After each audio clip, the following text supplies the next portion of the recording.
2020 में जब देश भर में कोरोना ने पैर पसारना शुरू किया था, तभी उत्तर प्रदेश की राजधानी लखनऊ के वीवीआईपी इलाके में एक ऐसी घटना घटी थी जिसने लखनऊ से लेकर दिल्ली तक तहलका मचा दिया था।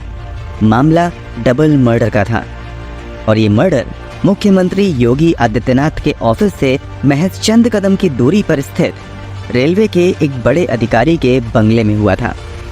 मामला इतना वीआईपी था कि महज 3 से 4 घंटे के अंदर ही पुलिस ने केस को सॉल्व कर लिया था। इसके बावजूद केस मिस्टीरियस ही रह गया और आगे ये केस बाप बेटी के पवित्र रिश्ते को शर्मसार कर देने की हद तक पहुंच गया। तो आखिर क्या है इस केस की पूरी कहानी? हत्या किसकी हुई थी, हत्या किसने की थी और आगे इस केस में क्या कुछ हुआ? चलिए जानते हैं सब कुछ सिलसिलेवार तरीके से इस वीडियो में। आगे इस केस में बाप बेटी के बारे में जो बातें सामने आई थीं, उसे सुनकर यकीनन आप शॉक्ड रह जाएंगे। उससे पहले अगर आपने अब तक क्राइम की कहानी चैनल को सब्सक्राइब नहीं किया है तो जल्दी से चैनल को सब्सक्राइब कर बेल आइकन जरूर दबा लीजिए। दोस्तों, जैसा कि हमने बताया, ये कहानी उत्तर प्रदेश की राजधानी लखनऊ के पौष इलाके गौतमपल्ली पुलिस स्टेशन के विवेकानंद मार्ग स्थित बंगला नंबर 9 की है। अगस्त 2020 में ये बंगला रेलवे के बड़े अधिकारी आर.डी. वाजपेयी के परिवार का आशियाना हुआ करता था। 1998 बैच के रेलवे अधिकारी आर.डी. वाजपेयी का कुछ समय पहले ही लखनऊ से दिल्ली ट्रांसफर हुआ था। दिल्ली में फिलहाल आर.डी. वाजपेयी रेलवे बोर्ड के स्पोक पर्सन के पद पर कार्यरत थे। तब देश के रेल मंत्री थे पीयूष गोयल। ड्यूटी के चक्कर में आर.डी. वाजपेयी 29 अगस्त 2020 को दिल्ली में थे, जबकि उनकी पत्नी मालिनी दत्त वाजपेयी, बेटा सर्वदत्त वाजपेयी और एक 15 साल की बेटी लखनऊ के इसी बंगले में रह रहे थे। बेटी फिलहाल लोरेटो हाई स्कूल में 9th क्लास में थी और वह प्रोफेशनल शूटिंग की प्लेयर भी थी। इसने बहुत कम उम्र में ही कई बड़े शूटिंग टूर्नामेंट भी जीते थे। बेटा गोमती नगर संस्कृति यूनिवर्सिटी से ग्रेजुएशन कर रहा था। क्योंकि घटना के समय लड़की नाबालिग थी, इसलिए कहीं भी हम आर.डी. वाजपेयी की बेटी का नाम नहीं ले रहे हैं। खैर, 29 अगस्त को आर.डी. वाजपेयी का जन्मदिन था, मगर काम की वजह से वाजपेयी लखनऊ में परिवार के साथ नहीं थे। इसलिए वाजपेयी की पत्नी और बेटा फैसला करते हैं कि उनका बर्थडे घर पर ही मनाएंगे और वाजपेयी शाम में उस प्रोग्राम में वीडियो कॉल के माध्यम से शामिल होंगे। सब कुछ प्लान करने के बाद दोपहर के समय मालिनी और सर्वदत्त कमरे में आराम करने के लिए चले जाते हैं, जबकि उनकी बेटी भी अपने कमरे में चली जाती हैं। अभी दोपहर के लगभग 3 बज रहे थे। आर.डी. वाजपेयी के सास ससुर यानी मालिनी के माता पिता मालिनी के सरकारी बंगले से लगभग 5 किलोमीटर की दूरी पर गोमती नगर इलाके में रहते थे। लगभग 3 बजे शाम में आर.डी. वाजपेयी की बेटी घबराई आवाज में अपनी नानी को फोन करती है और उनसे कहती है कि मैं भाई और माँ को उठाने की कोशिश कर रही हूँ, मगर वो उठ नहीं रहे हैं। उनकी हालत कुछ ठीक नहीं लग रही है। जितनी जल्दी हो आप एम्बुलेंस लेकर यहाँ आ जाओ। इतना कहने के बाद वो लड़की फोन पर ही जोर जोर से रोने लगती है। लड़की के रोने की आवाज़ सुनकर मालिनी की माँ घबरा जाती हैं। वो तुरंत इस बात की जानकारी अपने पति को देती हैं और फिर दोनों बस कुछ मिनट के अंदर ही भागते हुए आर.डी. वाजपेयी के बंगले पर पहुंच जाते हैं। नाना नानी और परिवार के दूसरे सदस्यों को देखकर लड़की और जोर से चिल्लाने लगती है और उनको एक कमरे की तरफ जाने का इशारा करती है। जब सभी कमरे में जाते हैं तो वहाँ का नज़ारा देखकर सभी के पैरों तले ज़मीन खिसक जाती है। वहाँ उन्हें नजर आता है कि कमरे में मालिनी और उनका बेटा सर्वदत्त खून से लहूलुहान स्थिति में पड़ा हुआ था। वहाँ मौजूद लोग उन्हें जगाने की कोशिश करते हैं, मगर दोनों की ओर से कोई रिस्पॉन्स नहीं मिलता है। स्थिति की गंभीरता को देखते हुए वहाँ पर मौजूद लोग जल्द ही इमरजेंसी नंबर 112 पर फ़ोन कर देते हैं। बस चंद मिनट में एम्बुलेंस भी बंगले के बाहर पहुँच जाती है। इसके अलावा स्थानीय पुलिस स्टेशन के अधिकारी भी मामले की जानकारी मिलते ही मौके पर पहुंच जाते हैं। कमरे में ही मेडिकल टीम द्वारा दोनों का परीक्षण किया जाता है और उन्हें मृत घोषित कर दिया जाता है। दोनों के सर में गोली लगी थी। इतने वीआईपी इलाके में एक बड़े सरकारी अधिकारी की पत्नी और बेटे की दिन दहाड़े हत्या की खबर से पूरे प्रशासन में हड़कंप मच जाता है। इस बात की जानकारी दिल्ली में काम कर रहे आर.डी. वाजपेयी को भी दी जाती है। चूँकि वाजपेयी तत्कालीन रेल मंत्री पीयूष गोयल के करीबी अधिकारी के तौर पर काम कर रहे थे, इसलिए मामले की जानकारी पीयूष गोयल को भी हो जाती है। तुरंत पीयूष गोयल यूपी के मुख्यमंत्री योगी आदित्यनाथ से भी फोन करके मामले की जानकारी देते हैं और उनसे मामले में तुरंत आवश्यक कार्यवाही करने का अनुरोध करते हैं। क्योंकि अब इस मामले में दिल्ली और लखनऊ भी इन्वॉल्व हो चुका था, इसलिए राज्य के आला पुलिस अधिकारी मौके पर पहुंचना शुरू हो जाते हैं। सबसे पहले डीजीपी एच.सी. अवस्थी मौके पर पहुंचते हैं और अपनी जांच शुरू कर देते हैं। घटना के समय इस घर में इन तीनों माँ, बेटे और बेटी के अलावा एक नौकर भी था।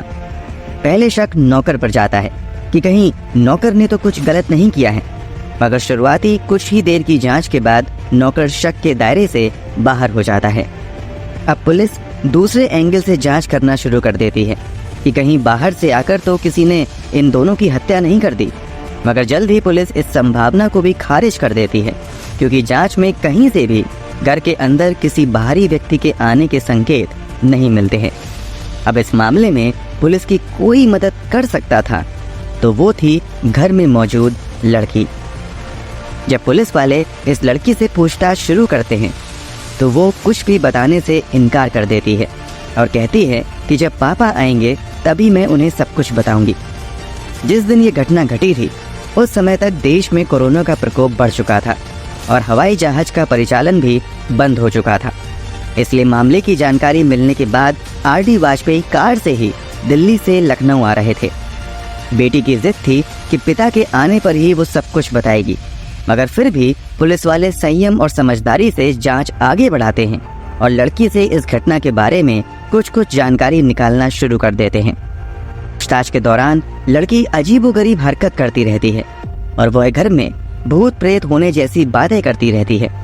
इन सब बातों के दौरान पुलिस वाले नोटिस करते हैं कि लड़की लगातार अपने दोनों हाथ को छुपा रही है और वह लगातार दुपट्टे को भी संभाल रही थी कि हाथ पर किसी की नजर न पड़े। लड़की की इस हरकत को देखकर पुलिस वाले उसे हाथ से दुपट्टा हटाने को कहते हैं, मगर लड़की ऐसा नहीं करती है। फिर पुलिस के कुछ अधिकारी प्यार से समझाते हुए लड़की के हाथ से दुपट्टा हटाते हैं तो वह सभी दंग रह जाते हैं, क्योंकि लड़की के दोनों हाथों पर कम से कम 100 कट के निशान थे और कुछ जख्म तो बिल्कुल ताज़ा थे। हथेली पर का घाव तो इतना ताज़ा था कि जैसे मानो हथेली को अभी थोड़ी देर पहले ही काटा गया है। हथेली पर बैंडेज बंधा हुआ था। इसके बारे में जब पुलिस वाले उससे पूछते हैं तो वो कुछ भी क्लियर नहीं बताती है और अजीब हरकत करना शुरू कर देती है। इस बीच जब पुलिस वाले लड़की के कमरे की तलाशी लेते हैं तो कमरे में कुछ अजीब सी भूत प्रेत वाली किताबें मिलती हैं। बाथरूम के मिरर पर डिस्क्वालीफाइड ह्यूमन लिखा हुआ मिलता है और इसके बीचों बीच भी एक गोली दागी हुई मिलती है। घर में लड़की का लाइसेंसी पिस्तल भी मिलता है। लड़की प्रोफेशनल शूटिंग प्लेयर थी, इसलिए उसे बंदूक का लाइसेंस मिल चुका था। उसी लाइसेंसी बंदूक से 3 गोली फायर की गई थी। घटना वाले समय भी घर में 3 ही गोली चलने के सबूत मिलते हैं। एक गोली सर्वदत्त के सर में मारा गया था, दूसरी गोली मालिनी के सर में मारी गई थी, जबकि एक गोली बाथरूम के शीशे पर डिस्क्वालीफाइड ह्यूमन लिखकर उसके बीचों बीच चलाया गया था। पुलिस को शुरुआती जांच में ही संकेत मिलने लगते हैं कि ये दोनों हत्याएं किसी और ने नहीं बल्कि इस लड़की ने ही की हैं। फिर भी पुलिस वाले आर.डी. वाजपेयी के लखनऊ पहुंचने का इंतजार करने लगते हैं। जब आर.डी. वाजपेयी लखनऊ पहुंचते हैं तो उनकी बेटी उनसे लिपट कर रोने लगती है और फिर उनसे कहना शुरू करती है कि ये जो कुछ भी हुआ है वह भूत ने किया है, इसमें उसकी कोई गलती नहीं है। लड़की लगातार इधर उधर की बातें करके पुलिस को मिसलीड करती रहती है, मगर जब पुलिस वाले थोड़ी सी सख्ती दिखाते हैं तो तुरंत लड़की अपनी माँ और भाई की हत्या की बात कबूल कर लेती है। साथ ही वह कहती है कि घर में एक भूत है जिसने उसे इन दोनों को मारने के लिए कहा था।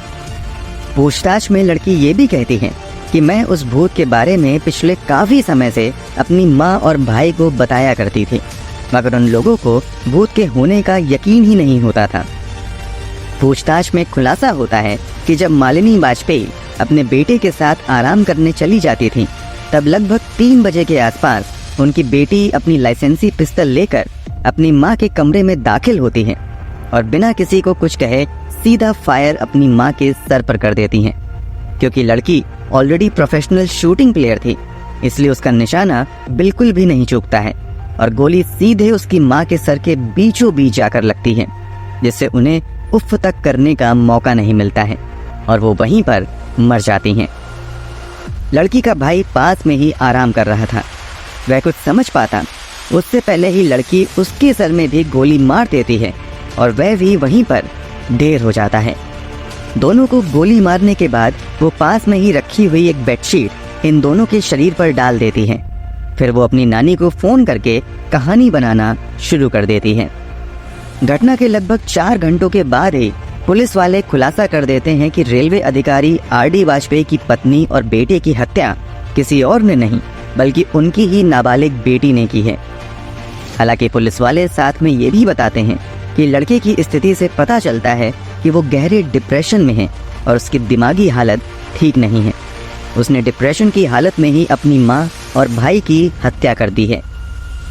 पुलिस ये भी बताती है कि लड़के की दिमागी हालत इतनी ज़्यादा खराब है कि पिछले कई दिनों से वह खुद को ही चोटिल कर रही है। पुलिस लड़की के पास से एक ब्लेड और रेजर भी बरामद करती है, जिससे वह अपना हाथ काटा करती थी। इस मामले में ट्विस्ट तब आ जाता है जब आर.डी. वाजपेयी पुलिस के सामने अपना बयान दर्ज करवाते हैं। वो अपने बयान में अपनी बेटी को अपने पत्नी और बेटे का कातिल मानने से मना कर देते हैं और वो दावा करते हैं कि उनकी बेटी ने ये हत्याएं नहीं की हैं बल्कि घर में किसी बाहरी व्यक्ति ने घुसकर ये सब कुछ किया है। इसलिए वो हत्या का आरोप अज्ञात पर लगाते हुए एफआईआर दर्ज करवाते हैं। इस बीच घर में मौजूद दोनों लाश को अपने कब्जे में लेकर पुलिस वाले पोस्टमार्टम के लिए भेज देते हैं और फिर पोस्टमार्टम के बाद दोनों का अंतिम संस्कार भी करवा दिया जाता है।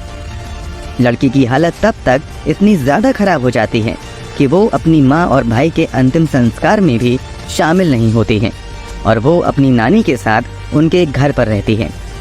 अंतिम संस्कार के बाद पुलिस वाले अपनी जांच आगे बढ़ाते हैं। लड़की के बयान तथा सबूतों के आधार पर लड़की को अपनी हिरासत में ले लेते हैं। आगे लड़की को 14 दिन की पुलिस कस्टडी में भेज दिया जाता है। पुलिस कस्टडी में सबसे पहले लड़की का मेडिकल एग्जामिनेशन किया जाता है, जहां उसे डिप्रेस्ड करार दिया जाता है।